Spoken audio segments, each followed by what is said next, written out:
Então nós vamos entrar no inconsciente. Apaga toda a luz? Brincadeira, brincadeira. Esse seria o inconsciente, né? Tudo escuro. Consciência é luz. Inconsciência é escuridão. Mas nunca, nestes nossos dias terrenos, a luz vai dar conta de toda a escuridão. Nunca a gente vai dar conta de todo o inconsciente. Isso é muito importante para a gente tirar esse desejo de devastar o inconsciente, de dar conta de tudo e agora ser uma pessoa que se conhece. Ai, meu Deus, eu tive uma amiga que disse: eu agora me conheço. Falei, gente, começa o estudo tudo de novo. Porque a gente tinha feito o estudo autodescobrimental. Começa tudo de novo, porque não entendeu. Não entendeu nada. Porque não vai chegar o momento onde a gente vai se conhecer. Lembra lá do Sócrates falando que só sei e nada sei. A hipótese da existência do inconsciente, diz Jung, constitui um grande ponto de interrogação colocado diante do conceito de psique. Agora ela, a alma, aparecia, ao contrário, sob uma dupla e estranha forma, como algo inteiramente desconhecido. Este fato derrubou e revolucionou a antiga psicologia, do mesmo modo que a descoberta da radioatividade revolucionou a física. Então lembra quando falávamos do positivismo, de toda a compreensão racional? Eu sou o que eu penso. Mas este conceito de inconsciente vai dizer, existem muitas coisas que estão sendo pensadas dentro de mim e que eu não sei, e que me constituem, e que influenciam no meu comportamento, na minha forma de agir, na minha forma de reagir, e que eu desconheço. Então eu não sou só aquilo que eu sei que eu sou. Eu sou aquilo e sou muito mais do que aquilo. Eu sou a consciência, mas eu sou muito mais do que a consciência. Eu sou um inconsciente imenso. E aí tem uma analogia que Freud faz primeiro do iceberg, dizendo de um iceberg que nós somos a ponta do iceberg, que se fala de 5 a 10%, e que todo o resto é o inconsciente. Ou seja, nós somos muito mais inconscientes do que conscientes. A consciência nasce do inconsciente. A criança, no primeiro momento, é o quê? É inconsciente. Ela não se separa nem do pai, da mãe. Ela e a mãe é uma coisa só. E depois ela vai se separando e vai desenvolvendo a consciência. Então, a ontogênese, que é esse desenvolvimento individual, repete a filogênese, que é o desenvolvimento da espécie. No início nós não tínhamos consciência. E vamos nos separando de Deus, ou seja, esse processo de criação, e vamos adquirindo cada vez mais consciência. Então nós começamos como inconscientes. E esta parte superior do inconsciente vai se transformando em consciência. E aí nós vamos começando a perceber. Mas eu estou falando isso para vocês perceberem como nós somos ridículos. Porque é tudo essa mesa aqui, imagina que é o inconsciente. Aí eu estou aqui nessa bordinha, que eu comecei a ter consciência. E agora eu digo, agora eu sei o que eu sou. Não, meu bem, você começou aqui, está bem na pontinha. Se cortar aqui ainda tem um monte de outras coisas. E a gente está aqui só na portinha, dizendo assim, eu sei que eu sou uma madeira, eu sei que eu isso. Não, meu bem, você é uma mesa imensa, você é um monte de coisa. Mas eu fico só com a pontinha da madeira achando que eu sou isso. Somos nós nesse processo de evolução. A gente começa a olhar uma partezinha da gente e acha que sabe quem a gente é. Mas essa partezinha que a gente está olhando é uma partezinha bem,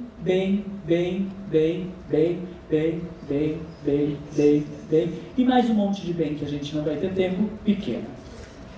A ponto de os teóricos da psicologia profunda dizerem que talvez nós sejamos como uma ilha ou uma rolha, algumas traduções, no oceano. Gente, o que é uma ilha no oceano? É nada. Então a nossa consciência é justamente nada. E só para vocês entenderem, embora eu fique me adiantando, voltando, eu acho que isso ajuda vocês. Pensem, o que é este momento da nossa vida em relação a todos os milênios que nós já somos desde o princípio espiritual e todos os milênios e milênios infinitos que nós seremos mais à frente. O que é esses... hoje eu tenho 70 anos. O que é 70 anos? No meio de todos os milênios que nós vivemos e de todos os mais que nós vamos viver? Nada. Então é isso que nós somos em termos de consciência. Nada. Nada em um ponto, vamos dizer assim. Não ficar nada. O que chamamos de psique Olha o conceito, isso é conceito, hein? O que nós chamamos de psique, quando Jung usa o termo psique, não pode, de modo algum, ser identificado com a nossa consciência e o seu conteúdo. Existe a consciência, existem os conteúdos da consciência. Então, quando eu pergunto, qual é a sua profissão? Ela sabe responder, isso está na consciência. O que a sua mãe desejou quando você estava na barriga dela? Não sabe. Como é que sabe? Brincando. A gente não sabe. Mas a rejeição que a nossa mãe teve quando a gente estava na barriga dela, ou o desejo que ela teve, influencia no que nós somos. Mas influencia inconscientemente. Hoje matou alguém? Vou trocar, né, para não ficar só ela. Matou alguém nesses dias últimos? Não. Mas tem gente que não matou ninguém nessa encarnação e vive um sentimento de culpa atroz. Uma vez eu tive um paciente que ele dizia do hospital, ele dizia, doutor, eu sinto uma culpa como se eu tivesse feito uma coisa horrível, que eu nunca fiz. Tinha feito, é claro que tinha feito. Mas ele não tinha consciência disso que ele tinha feito. Mas a culpa estava ali influenciando o comportamento dele, sem que ele soubesse, porque nós estamos falando do inconsciente. Então essa é a ideia de Jung, que hoje parece simples para nós, mas gente, imagina isso, no meio de toda a racionalidade que nós estávamos falando, o olho ele é alaranjado, tá? Verde ou roxo? Verde, não vou mais mexer, que daqui a pouco nem vai passar. Então, o que nós temos na consciência agora, os conteúdos que nós conseguimos acessar, eles são uma parte de nós. Mas nós somos muito mais do que essa parte, por isso que eu disse que a resposta de vocês estava incompleta. Porque quando eu digo quem eu estou falando do que eu consigo ver da parte consciente. Mas eu não consigo ver uma parte inconsciente enorme, mas que faz parte de mim, que eu sou tudo isso. Entendem? Então a gente está se abrindo para todo este desconhecido que nós somos. E por que não deixa lá? Porque ele influencia em quem nós somos. Tá? Então, diga.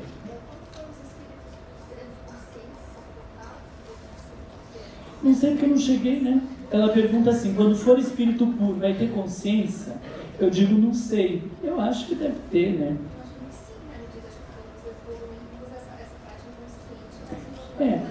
Porque se a gente é criado por Deus, a imagem e semelhança de Deus, né? Imagina que a gente vai conseguir, talvez, transitar por todas essas coisas dentro de nós. Não vai existir uma barreira. Porque, gente, consciência e inconsciência, essa separação, ela é importante. Mas o problema é quando tem uma barreira. Então, talvez, quando nós estivermos como espíritos puros, não vai ter barreira.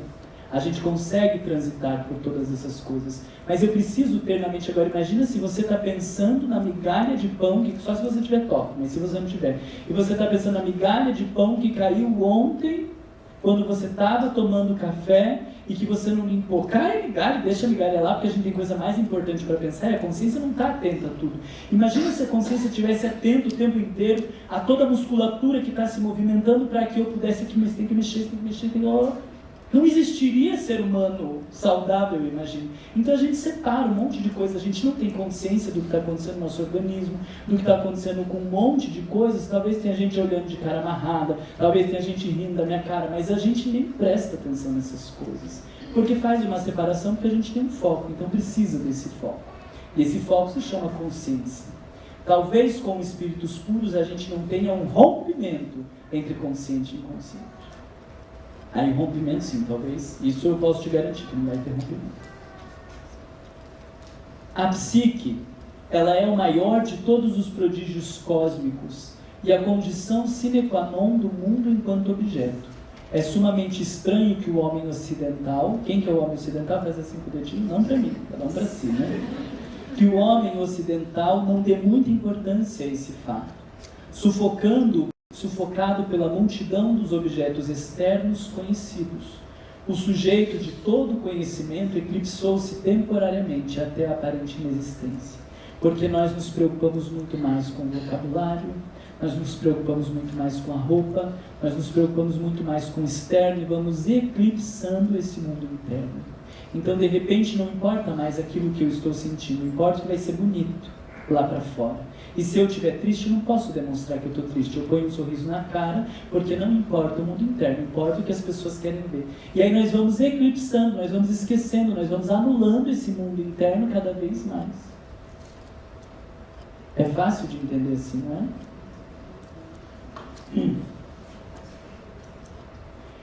Porque eu sei que em mim, isto é, em minha carne, não habita o bem. Eu sou capaz de querer o bem, mas não de realizá-lo. Realmente não faço o bem que quero, mas o mal que não quero. Paulo. Gente, quem que é Paulo perto da gente? E isso ele falou, vocês sabem quando, né? Então imagina ele depois de 2000 anos, como que ele está agora, e quem que é nós? Nada, né? E Paulo diz, eu sei que em mim, porque eu sei que em mim, isto é, na minha carne, não habita o bem. Eu sou capaz, na minha carne, porque a gente está falando da condição material, né? Porque a essência divina, mas ainda nesta carne não habita o bem.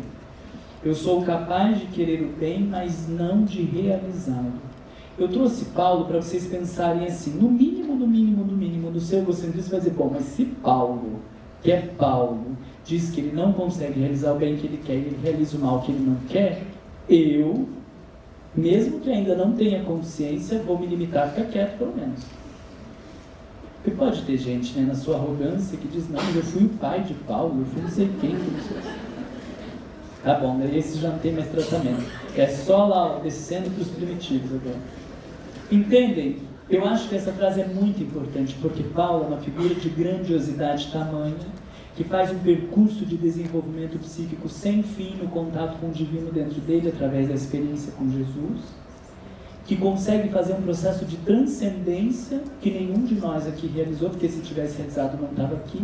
E ele, dentro de tudo isso, e depois de ter feito tudo isso, diz que ele não consegue fazer todo o bem que queria e que o mal que ele não queria ele faz. Olha o nível de consciência dessa alma. E o que somos nós? Então, pelo menos que a gente fique assim, meu Deus, eu acho que eu sou tão bom, mas eu não vou falar porque vai ficar chato. Pelo menos assim, que fique em silêncio. Já estamos de tal forma, isso é o Jung num livro chamado Psicologia do Inconsciente. Eu acho que é volume 7. Já estamos de tal forma habituados a que todo mundo tenha suas dificuldades e problemas que os aceitamos como uma coisa banal, sem nos preocuparmos em sabermos no fundo o que significa essa dificuldade. Por que nunca estamos satisfeitos? Por que não agimos com bom senso? Por que não fazemos só o bem e temos de deixar sempre um canto para o mal? Porque ora falamos demais, ora de menos? Por que fazemos bobagens que poderiam ser evitadas se parássemos um pouco para pensar? Alguém se enquadra em alguma dessas perguntas aqui? Quem não se enquadrar, por favor, se retire, né? E vai procurar um psiquiatra, porque nem analista vai dar conta. Entende? Todos nós cabemos aqui. E olha o que o Jung diz. A gente vive tanto neste não faço, não sei o que faço, que a gente para de se perguntar, tá, mas se eu não fiz aquilo que eu queria fazer, por que eu não fiz? Por que eu vou continuar querendo, impondo um pouco mais? Por que eu não paro e pergunto, mas por que você não fez? Por que de volta você queria ser bem querido e terminou a reunião sendo grosso com as pessoas? Entende? Essa é a grande questão que a psicologia profunda traz. Aprender a perguntar por quê. Temos já um monte de coisas nos orientando como fazer lá, o ser o bem, fazer a caridade, isso e aquilo. Mas quando eu não tenho vontade de fazer a caridade, por exemplo, ou quando eu fico dormindo e perco a hora e não vou justamente naquela reunião, ou no grupo lá que ia ser maravilhoso, que ia fazer uma vivência não sei do que, eu tenho que parar e dizer, por quê? Que parte minha é essa que puxa para baixo? Que parte é essa que me desautoriza? Que parte é essa que sai do meu controle? O que essa parte quer de mim? Isso é adentrar o processo do inconsciente. Não é querer pôr mais força em pôr mais, mas é conseguir ouvir o que existe no inconsciente. E, gente, não precisa ter medo do inconsciente. Às vezes dá medo. Às vezes dá medo, porque eu acho que se eu for acessar a raiva que tem dentro de mim, eu vou me tornar uma pessoa raivosa. Não, eu não vou me tornar nada mais raivoso do que a raiva que eu já expresso ofendendo todo mundo com uma cara bem bonita. Porque ela já está ali. Eu só vou ter consciência dela para manter sob controle. Tem pessoas que têm medo de contatar as suas tristezas e deprimir mais e querer morrer. Não, elas já estão ali. Elas já estão influenciando no seu comportamento. Você já está tendo contato. O fato de você ter consciência com essas coisas só vai te tornar melhor para lidar com elas. Não lidar é ter problema. Lidar, ter consciência, é ter um ganho em relação a elas. É o cachorro que fica solto e eu digo, eu não vou ver que tem um cachorro lá atrás. Eu não vou ver. Daí ele vem e mata todo mundo. Ou dizer, vou lá ver porque vendo eu consigo pôr a coleira e manter sob controle. O inconsciente ele não é um problema na nossa vida. A forma como nós nos relacionamos com o inconsciente é que é um problema. Porque nós queremos determinar como que ele vai ser. E o inconsciente somos tudo. Desculpa, essa frase foi horrível. O inconsciente é muito mais do que o que nós somos. Então não dá para a gente fazer essa determinação. Somos criados por Deus. Jesus disse, vós sois deuses, vós sois a luz do mundo, sal da terra. Isso tudo faz parte do inconsciente. Nós somos divinos, não precisa ter medo. Porque se está trazendo alguma coisa, é porque está na hora de lidar com aquela coisa. Mas existe um grande gerente organizando todo esse inconsciente, não precisa ter medo. Mas o sujeito que psicotizou? Ele não psicotizou porque ele quis ter contato com o inconsciente dele, veio o inconsciente e psicotizou. Não foi assim. Talvez ele foi num processo artificial de contato com o inconsciente, como esses chás, essas coisas que toma, droga, essas coisas, e pode psicotizar a partir disso, porque daí ele fez um processo que não tem nada a ver com a natureza dele. Ele agrediu o seu inconsciente como se pudesse chegar ali e rasgar, e aí rasgou e veio um monte de coisas. Que a gente tem um surto psicótico por indução de drogas, por exemplo. Mas num processo natural, a gente não precisa ter medo. E um sujeito que faz uma psicose, como uma esquizofrenia, aí vocês leem lá Entre os Dois Mundos, de Manuel Filomeno de Miranda, que ele vai explicar sobre o processo da esquizofrenia, e não tem o que fizesse, ele tem uma consciência de culpa muito grande, que vai desencadear um quadro psicopatológico. Não foi eu quero me conhecer, eu vou conhecer as minhas tristezas e daí eu vou piorar. Eu vou melhorar nesse sentido, mas não melhorar de ficar bonitinho, ou melhorar de ter mais consciência. Porque para a nossa sociedade melhorar é falar mais baixinho, é não falar agressivo, é ser doce, não fala mal, não fala nada, bem morno, bem daquele jeitinho que Jesus disse, ai dos mornos. Entende? E a gente acha que bom é ser morno. Que seja uma tragédia, mas uma tragédia tentando acertar, mas não morno. Porque não vai ser o resultado, a nossa consciência não vai nos avaliar pelos resultados propriamente ditos, mas pelas nossas intenções. Porque tem gente que está fazendo caridade com a intenção de se promover. Será que porque fez caridade a consciência vai estar ok? Então não é o final, mas é a intenção que a nossa consciência avalia. Então que sejam intenções de crescer. Aí eu vou intercalar um pouquinho com a Joana no livro Vida, Desafios e Soluções, o capítulo, acho que 7, é um capítulo, eu não passei para vocês lerem, porque eu não pus no xerox, mas se puderem, leiam aquele capítulo 7, do Vida, Desafios e Soluções. O título do capítulo é o inconsciente, alguma coisa do inconsciente lá, capítulo ótimo. E ela diz assim, indubitavelmente, neste oceano encontram-se... É 11h20?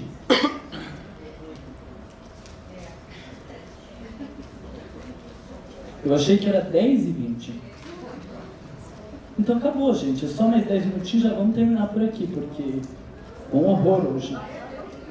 Indubitavelmente neste oceano encontram-se guardadas todas as experiências do ser, desde as suas primeiras expressões atravessando os períodos de desenvolvimento e evolução até o momento da lucidez do pensamento lógico.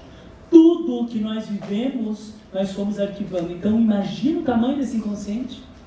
E aí a gente começa a aprender um pouco sobre a raiva e diz, vamos controlar minha raiva. Vai! Você vai explodir teu estômago, você vai explodir teu esôfago, você vai ter problema de refluxo, você vai ter um monte de coisa. Mas se tornar uma pessoa boazinha, você não vai.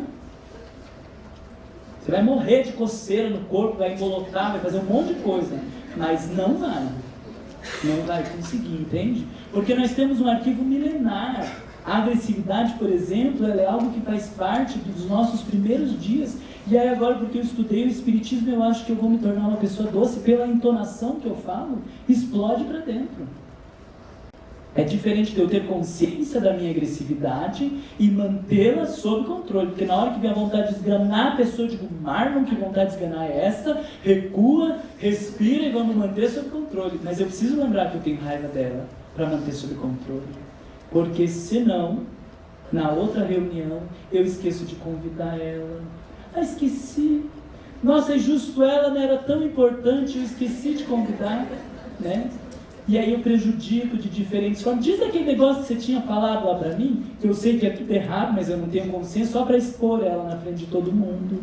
E eu faço questão de contradizer, mas a gente é amigo, imagina, a gente tá junto, né? A gente passou uma dificuldade, mas a gente tá junto. E a pessoa acredita nisso. Mas sendo extremamente agressivo, todo mundo se olha. Ela diz, não, mas a gente é irmão, a gente tá aqui na mesma causa. Ela não pega, mas pra ela acha que pega. Faço oração todas as noites para os meus inimigos. Mas vai ver lá qual que era a oração. Senhor, me vinga, Senhor. Intimamente está dizendo isso. Mas diz, faço oração para os meus inimigos. Se você estivesse no nível de fazer oração para os teus inimigos com a essência que você é, você não estava na Terra. Você pode ter consciência que você tem inimigos e você sabe que você tem pensamentos negativos em relação a eles e você vai manter sob controle. Na hora que vem o ódio lá, você diz, calma, né?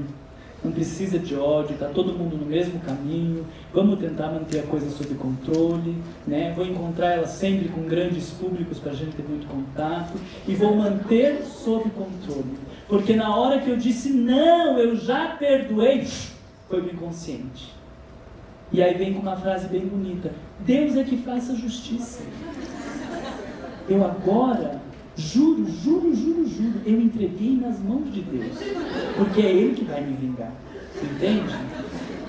Mas se você diz para a pessoa fulana, eu estou percebendo assim um tomzinho diferente quando você conversa com... Imagina o tom diferente de cuidado que eu tenho que dar cuidado, que quer cagar no fosso, né? Entende? E a gente se engana. Porque na hora que eu digo, agora vai, foi a parte consciente, e o resto foi para o inconsciente. E continua influenciando o meu comportamento. Só que agora sem que eu saiba. Eu lembro de um caso muito triste, de uma mãe, que ela tinha um quadro de extrema superproteção com o filho. E isso foi um caso que a gente estudou, de extrema superproteção com o filho. E depois de muito tempo de análise, ela descobriu que ela odiava o filho dela. Ela odiava porque depois que ela engravidou, o marido largou, ela ficou gorda, ela ficou feia, a vida dela acabou. Mas ela não conseguia assumir para ela esse sentimento. E aí ela reprime o sentimento. Mas ela manifestava todo o seu ódio, super protegendo o filho e não dando um espaço para aquela criança respirar. Era uma forma de expressão do ódio. Ai, Marlon diz que superproteção odeia o filho. Não falei nada disso. Eu disse que neste caso, aquela superproteção era uma forma dela expressar o ódio, porque ela não deixava o filho viver. Só que inconsciente. Porque se no primeiro momento você perguntasse para aquela mãe por que ela cuida tanto daquele filho, ela ia dizer porque ela cuida, porque foi tão difícil quando o pai dela nasceu. Quando ele nasceu, o pai abandonou, que não sei o que, mas aquilo ali era tudo mágoa que ela tinha guardado daquela criança. E só depois dela ter consciência do ódio que ela tinha do filho é que ela pôde trabalhar. Entendem como é grave falar do inconsciente?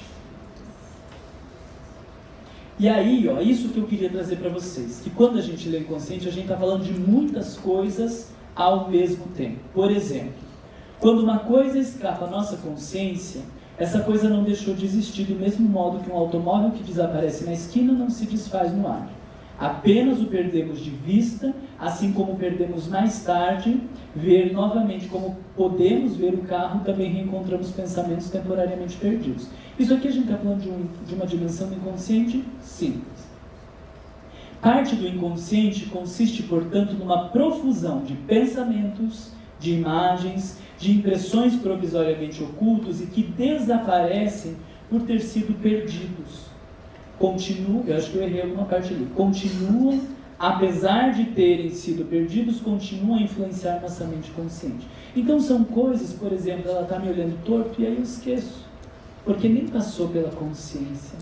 Mas no próximo mês eu não dou atenção para ela, porque lá no meu inconsciente ficou gravado o olho torto que ela fez para mim. E eu não passei isso pela consciência, mas eu já não consigo me sentir à vontade com ela. Isso é o inconsciente influenciando no nosso comportamento.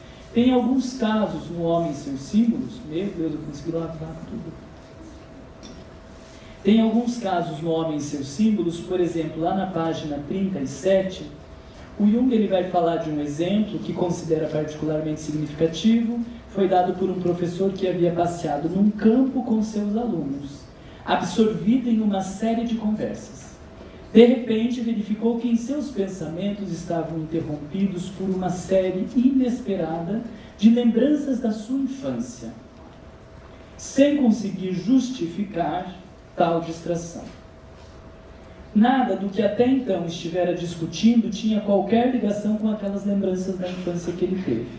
Olhando para o caminho percorrido, viu que havia passado por uma fazenda quando surgiram as primeiras recordações de sua infância. Propôs ao aluno que retornasse ao local onde se haviam iniciado aquelas fantasias. Chegando lá, sentiu o cheiro de gansos e imediatamente percebeu que estes cheiros desencadeavam uma série de recordações.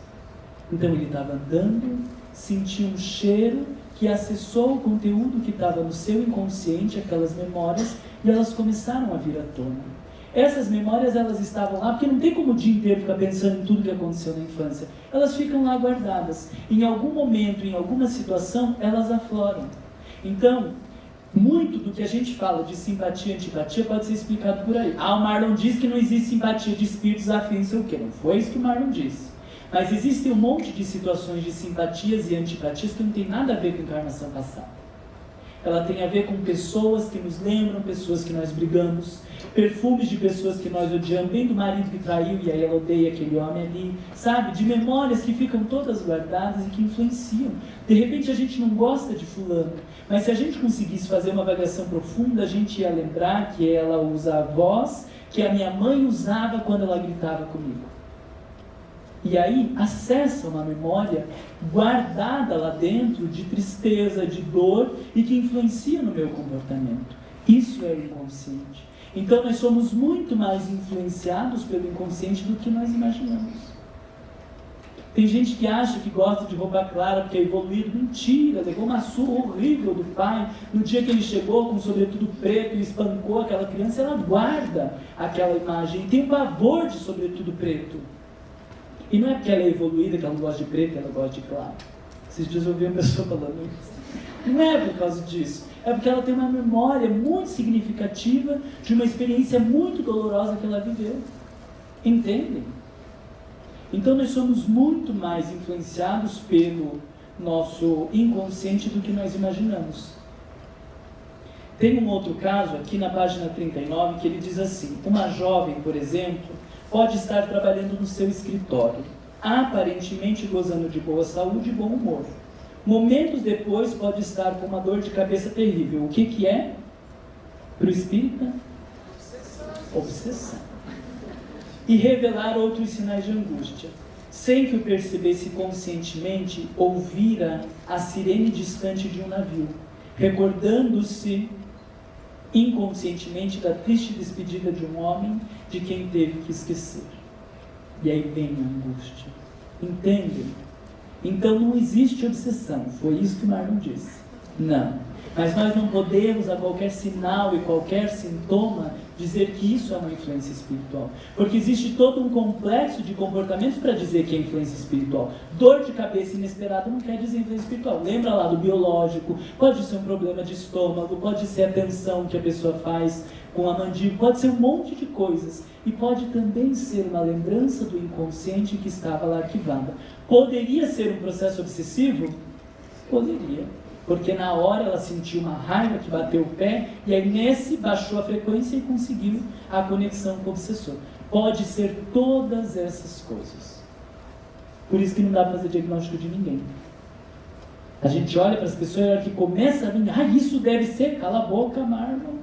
você não está aqui para isso. Esse é o maior risco da gente estudar psicologia. A gente começar a querer analisar as pessoas. É uma tragédia isso. Tá? Ah, porque o ego do fulano. Que ego do fulano? É do fulano, deixa ele, cuida do teu.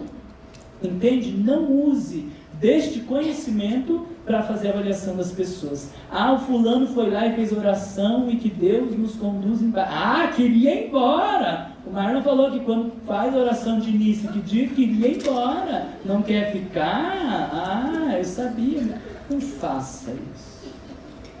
Sabe, podem ser milhares de coisas. Algumas pessoas conseguem identificar isso, outras identificam outras coisas. A gente não está ali para analisar as pessoas. E mesmo que fosse possível analisar no consultório, às vezes você devolve alguma coisa para o paciente e ele diz, não é isso. E às vezes diz, nossa senhora, parece uma faca que você enfiou, porque é bem isso. Então, nem a pessoa dizendo sim ou não, quanto mais a gente fica interpretando os outros. Todos nós vemos, ouvimos, cheiramos e provamos muitas coisas sem notá-las na ocasião, ou porque nossa atenção se desvirtuou, ou porque, para os nossos sentidos, o último foi depois vocês leem isso com calma.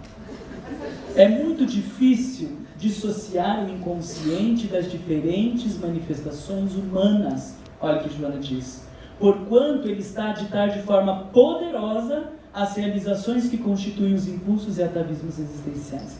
Então, o inconsciente influencia nosso comportamento muito, muito mais do que nós imaginamos. Está lá no Vida, Desafios e Soluções. Não vou explicar para vocês essa questão energética, mas vou, né? Acho que vou.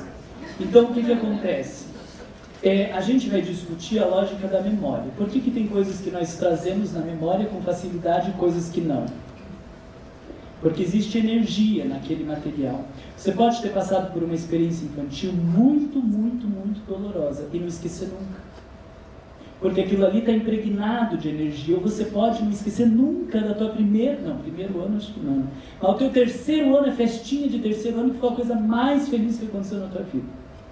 Tá? Melhor para terapia, né? Porque a coisa mais feliz que aconteceu na vida na festinha de terceiro ano, horrível. Não, teu pai chegou de viagem depois de um ano fora, a coisa mais feliz, tá? Fica melhor. Aí aquilo ali é a coisa mais feliz da tua vida. Você pode guardar isso na memória, lá com 80 anos você ainda lembrar disso. Porque essa memória está impregnada de energia. E outras coisas que têm muito pouca energia, que não foram importantes, que nós não lembramos, elas vão para baixo. Então imagina o inconsciente como se fosse a gente podia pensar, né? Eu adoro fazer umas analogias que às vezes são ridículas, mas pensa assim num balde de água, né? E aí tem coisas que elas descem, tem coisas que estão cheias de balãozinho de energia e aquilo mantém mais vivo na consciência. E quanto menos balãozinhos de energia, vai ficando lá no fundo. Quando precisar, a gente põe energia e resgata. Tudo bem. Mas aí tem coisas que elas estão impregnadas de energia e elas estão no inconsciente. Por exemplo, um abuso na infância. Impregnadíssimo de energia. Foi muito forte aquela dor, mas o sujeito não consegue acessar. Nem sabe o que aconteceu aqui. Se estava impregnado de energia pela lógica da memória, por que não veio para a consciência? Nem entendeu a pergunta que eu fiz? Não entendeu a lógica da pergunta? Por que veio para a consciência? Quem que prefere esconder? Ela mesma? Mas é inconsciente. A defesa do ego. Vocês conseguem entender que tem uma barreira, é isso que elas estão falando. Existe uma barreira, existem coisas que podem estar impregnadas de energia, mas como são muito difíceis de lidar na consciência, vai para o inconsciente. Porque eu não consigo suportar lidar com aquela memória.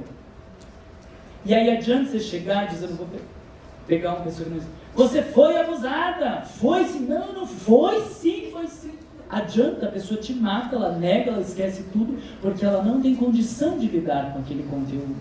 Ela vai precisar se trabalhar interiormente, e na medida que ela vai se trabalhando e o ego vai aprendendo a suportar algumas dores, a lidar com algumas culpas, de repente um dia vem uma memória.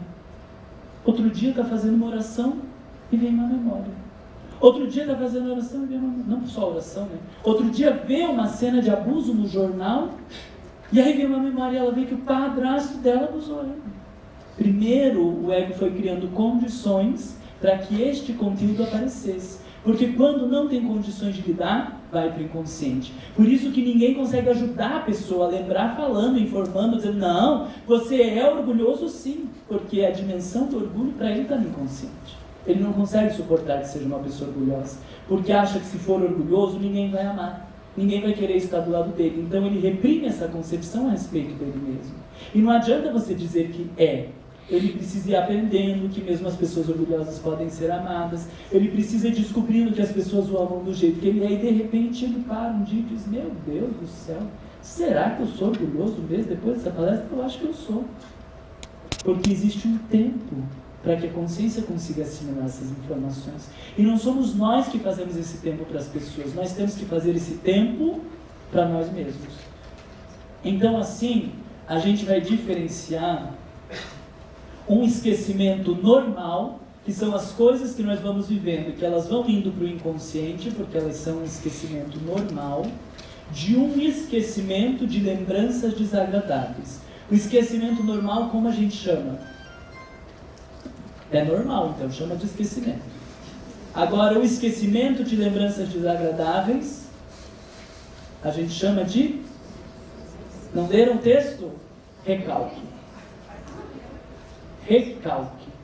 Então, recalque é o movimento onde eu retiro um conteúdo da consciência porque eu não consigo lidar com ele e vai para o inconsciente.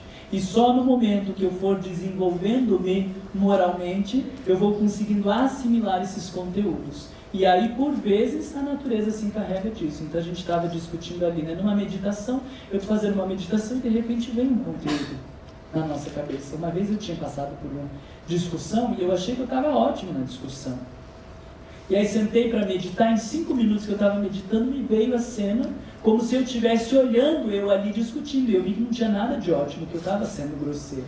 O inconsciente aproveita, porque naquele momento eu não conseguia aceitar, mas depois a gente para, calma e o inconsciente joga. Sempre que a gente está em condição, ele vai jogando esses conteúdos para que a gente possa lidar. Então, a gente diz que o ego, o inconsciente, ele acumula todos esses conteúdos para uma sobrevivência psíquica. Porque se eu não conseguisse eliminar aqueles conteúdos por hora, eu não sobreviveria. Seria muito difícil. Vocês imaginem alguém que, por exemplo, passa por essa situação do abuso e o pai abusou e você conviver com o teu pai depois que você sabe que ele te abusou. Gente, sério, acho que é fácil isso? É muito difícil. Tem pessoas que conseguem suportar, vão levar para terapia e vão trabalhar. E tem pessoas que jogam. A mãe não gostava. É fácil lidar com uma mãe que não gosta da gente? Não. Joga o inconsciente e fica fazendo todo o movimento de sempre atender a mãe, fazer tudo para a mãe, para ver se um dia ela ama a gente. Mas é porque a gente reprimiu todo aquele sentimento que a gente percebia de que a mãe não gostava da gente e a gente está tentando suplantar isso. Todo mundo que a mãe... Gente, não façam isso. Eu estou contando casos, eu estou contando exemplos, situações. Não vai fazer analogia. Ah, então é bem isso que eu sinto da minha mãe, que o Marlon falou. Pelo amor de Deus. Eu estou só contando para ir ajudando vocês a ampliar o raciocínio. Não generalize. Ó, quando vem esse então, dá um medo assim. Meu Deus do céu. Então o que, Francisco? Lembranças de vidas passadas, onde tem uma experiência ruim, estão recalcadas, estão no nosso inconsciente? Tudo das vidas passadas está no nosso inconsciente. Mas tem algumas lembranças que são traumáticas no nosso inconsciente, de encarnações passadas, e elas influenciam na encarnação atual. Então, nesses casos é que tem a recomendação de regressão, porque aquela energia que estava... O Marley é a favor da regressão. Não, gente. Estou explicando que nessa lógica de regressão, o conteúdo, a experiência traumática que o sujeito viveu, a consciência não conseguiu dar conta. Fica cristalizada aquela energia. E aí quando faz regressão, volta direto naquela energia, dissolve e o sujeito elimina muitos dos sintomas. Então, é uma recomendação terapêutica em algumas situações, aonde libera aquela energia que não tinha consciência. E aí quando a gente dá consciência, libera energia e elimina muitos dos sintomas. Entende? Tudo está no inconsciente, mas algumas coisas ficam lá atrapalhando a gente. Essas que estão atrapalhando é que a consciência não tem condição de dar. Por isso que é muito difícil trabalhar com regressão. Porque primeiro deveria ter uma análise de se o ego consegue suportar os conteúdos. Teve um caso, parece que o Roger Vulgar estava contando, ele trabalha com regressão, e eu não lembro se foi ele que contou, não devia nem ter falado o nome dele, porque eu não sei se foi um caso de uma pessoa, sei lá como que foi. Esquece tudo, vamos editar essa parte aqui. Deixa eu começar de novo. Tem um caso bem interessante de uma pessoa que estava fazendo regressão e a mulher começou a acessar essas cenas de abuso do pai numa outra encarnação, não era dessa encarnação, que era de uma outra encarnação. E ela saiu da regressão e foi correndo porque queria matar o pai.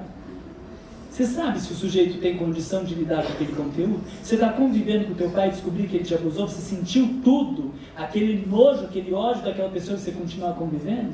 Por isso que é muito delicado a regressão. Porque você tem que avaliar se o sujeito tem condição de lidar com aquele conteúdo.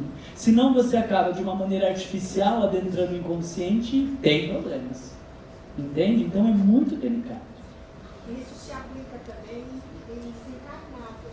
Isso se aplica também em desencarnados. Como assim? Que ficou trauma no período que estava lá no plano espiritual? Ah, sim, sim. Agora vocês vejam que interessante, né? Você falou da mediunidade, estava lembrando. Num trabalho mediúnico é muito comum, parece, não é muito comum, mas existem casos em que a pessoa está com um ódio enorme por aquele e ela não consegue lembrar que ela antes prejudicou aquela pessoa. E o que aconteceu foi só uma consequência de uma outra encarnação. Isso já ajuda vocês a entender que quando a gente desencarna, a gente não lembra de tudo, porque é o ego que faz a mediação entre consciente e inconsciente, não vai desencarnar e lembrar de tudo. E é muito interessante porque daí você faz uma regressão no espírito desencarnado e ele vai lembrar que ele teve uma atitude inadequada com aquela pessoa e aí você consegue fazer um trabalho maravilhoso com uma regressão no trabalho mediúnico, por exemplo. Mas ele já estava desencarnado e ele não conseguia lembrar. E na hora que você vai dizer, mas nós estamos aqui para te ajudar, nós não queremos o seu mal, vamos com coragem, vamos olhar isso, vamos tentar entender, e você vai dando um apoio para esse espírito, ele consegue fazer a regressão. E fazendo a regressão, ele acessa e consegue se tratar. Entendem? É tão legal, né, estudar tudo isso, gente do céu. Olha só, então para a gente encaminhando para o fim. Antes do início do século XX, Freud e Joseph Breuer haviam reconhecido que os sintomas neuróticos, histeria, dor e comportamento anormal têm, na verdade, uma significação simbólica. Então, a histeria, vocês sabem o que é histeria? A mulher gritando na rua quando o marido demorou para chegar. É? Não, isso é desequilíbrio emocional. A histeria, quando traz Freud lá, eram de mulheres que, por exemplo, perdiam a fala, paralisavam o braço, não conseguia sair da cama, sintomas físicos, e que se você fizer um raio-x, alguma coisa, não existe nada que possa justificar aquela sintomatologia. E aí o que ele vai dizer é que tudo isso tem uma significação simbólica, ou seja, tem um motivo para expressar esse sintoma, mas esse motivo está onde? No inconsciente. E na medida que a pessoa for conseguindo acessar estes conteúdos, os sintomas eles vão diminuir. Como que fica isso para vocês?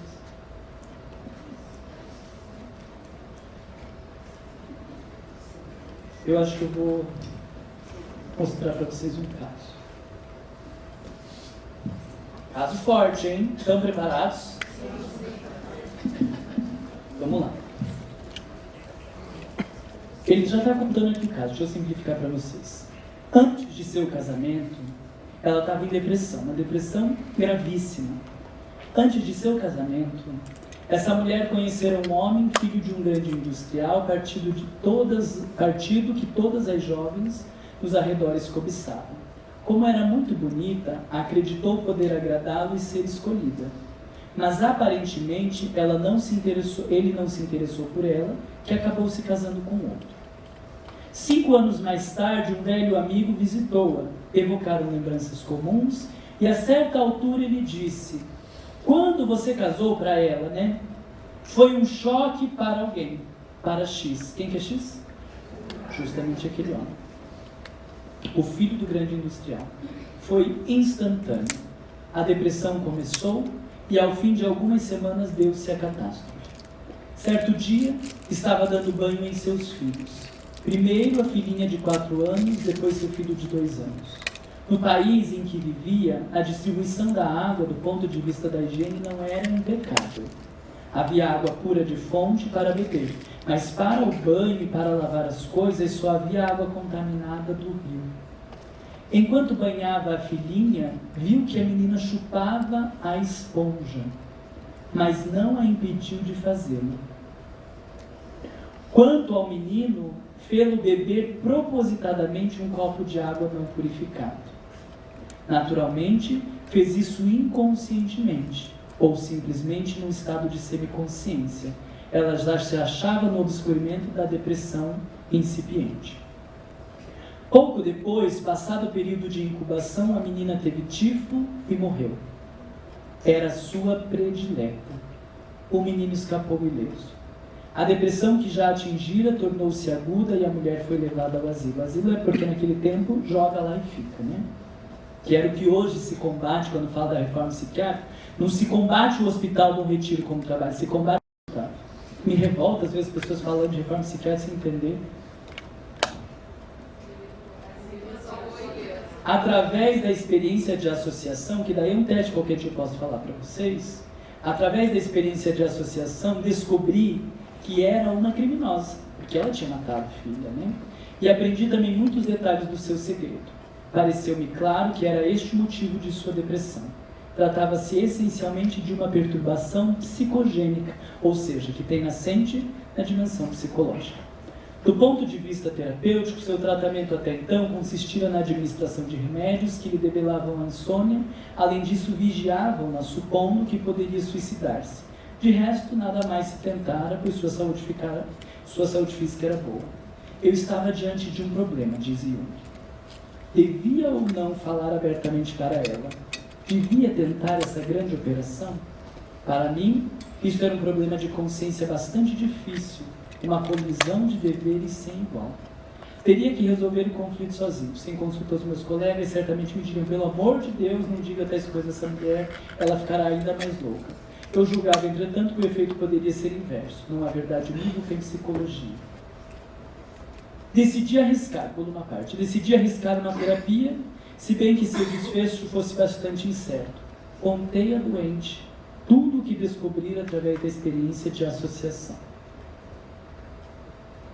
Foi extremamente difícil, pois não é pouca coisa a alguém que cometeu um crime. Foi trágico para a doente ouvir e aceitar esse fato, mas depois de 15 dias saiu do asilo para nunca mais voltar. Conseguem perceber essa lógica de uma doença, como eles chamavam, psicogênica? São todos conteúdos que estão no inconsciente, que determinam o nosso comportamento. Não adiantava dizer para aquela mulher que ela estava deprimida, que ela tinha que querer sair da depressão. Ela precisou conseguir acessar os conteúdos, certamente teve um trabalho de conseguir lidar com tudo isso. Ela já tinha um ótimo vínculo com o Jung nesse sentido, porque ninguém vai chegar e dizer, assassina, né? E conseguiu trabalhar tudo isso para que a mulher chegasse ao ter contato com o conteúdo do inconsciente e a partir disso não tinha mais sentido para ela ter depressão. Essa, gente, é a lógica do inconsciente. Existem muitas coisas que elas vão e ficam lá porque nós não precisamos delas, mas existem muitas outras informações, cenas, memórias, lembranças que estão no inconsciente porque o ego não consegue lidar e administrar e precisa, para sobreviver psiquicamente, anular aquelas informações e joga para o inconsciente. Só que o que esses grandes teóricos nos disseram é que este conteúdo que vai para o inconsciente, ele não fica lá silenciado. Ele vai influenciar o nosso comportamento. Então imagine que tudo isso aqui é meu psiquismo. E uma das partes minhas começa a dar muito trabalho. A minha parte, Ana Maria, aqui começa a gritar, dá problema. O que a gente faz? A gente pega ela e coloca lá atrás. É isso que é o movimento de repressão. Tiramos da consciência, tiramos do palco. Mas ela vai ficar quieta lá atrás? Aí que ela vai gritar, porque se ela já estava dando trabalho, aí que ela vai gritar. E eu vou começar a falar muito alto aqui para vocês, para a gente não ouvir ela lá atrás. E aí chega alguém dizendo, Marlon, mas por que tomar? Imagina, não tem motivo nenhum. Nós estamos falando alto. Não, vamos falar mais baixo, vamos prestar atenção, porque está falando alto. Aí a gente começa a ver um barulho, gente, tem um barulho aqui. Aí a gente vai ver que tinha uma pessoa reprimida lá atrás. Esse é o movimento do autodescobrimento em termos da dimensão do inconsciente. Todos estes comportamentos, quando a gente fala do psicogênico, da depressão, da fobia, da ansiedade, eles são coisas não trabalhadas no inconsciente que influenciam no nosso comportamento. E na medida em que a gente vai tendo consciência dessas coisas, elas vão influenciando cada vez mais o nosso comportamento. Fica claro isso para vocês? Não ouvi sim. Sim. Ou então não, porque daí eu explico. Então nós estamos falando de um conflito entre dois grupos de tendências mentais que deve ser encarado como fundamento para a repressão e, por conseguinte, como a causa de toda a enfermidade. Tem uma parte que não quer lidar com aquele conteúdo e tem uma parte do conteúdo que quer se mostrar. Gera o conflito e a gente manda para o inconsciente. E isso vai influenciar o nosso comportamento. Na semana que vem, no mês que vem, deixa eu ler isso aqui para vocês. A repressão invariavelmente procedia da personalidade consciente da pessoa enferma, o seu ego, como a gente estava falando, e baseava-se em motivos estéticos e éticos. Os impulsos sujeitos à repressão eram os do egoísmo e da crueldade. Esse é um outro caso que o Freud estava estudando, eu acho que era o caso do Breuer, que em geral podem ser resumidos como mal, porém, acima de tudo, impulsos desejosos sexuais, frequentemente da espécie mais grosseira e proibida. Eu consigo lidar com esse desejo sexual? Não consigo. O que eu faço? Vai para o inconsciente. Consigo lidar com minha raiva que eu tenho da pessoa? Não consigo. Então o que eu faço? Vai para o inconsciente. Consigo lidar com o desgosto que eu tenho a respeito de Deus? Não consigo. O que eu faço? Vai para o inconsciente. Tudo que eu não conseguir lidar na minha vida porque eu tenho um ideal, uma exigência, uma aparência, vai para o inconsciente. Isso vai ficar mais claro para vocês no mês que vem. A gente vai trabalhar o inconsciente dentro da dinâmica do ego, o id e o superego. É isso que está lá explicando para vocês. Porque a gente vai ver que tudo que vai para o inconsciente é porque é contrário a um ideal moralmente aceito. E aí precisa tirar. E na medida que a gente vai revendo esses conceitos de moralidade, esses conteúdos vão aparecendo na nossa consciência.